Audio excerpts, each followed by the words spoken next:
Welcome to Proclaim, a presentation of the Catholic Diocese of Alexandria. Join us as we journey together through the Scriptures revealed to us by God. Welcome to Proclaim. We've now heard of this voice of Jesus being enough to have a man who was sick for 38 years being told to pick up his mat and walk, and doing that. That's not the end of the story, though. We're told now that day was a Sabbath. And of course, when we realize the sacredness of the Sabbath, we can see where the Jewish leaders would certainly not take this lightly and not see it as something that they could ignore.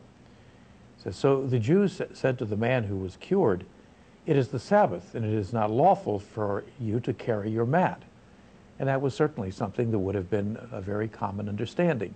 Any kind of work was strictly prohibited, unless perhaps it was absolutely for life-saving purposes, which clearly this was not. A person who was sick could be brought to a bed, but to carry a bed certainly went far beyond that. Even if the bed was a mere mat, it was a physical object that should not have been carried on the Sabbath, and they object to it. And so this begins the whole controversy over who Jesus is, initially even his very identity, but what that identity means. And the man himself will give some explanation that he feels is adequate.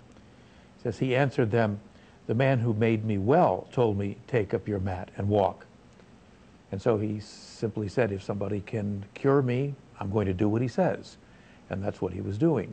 The fact that it violated the Sabbath to him apparently was of minor significance.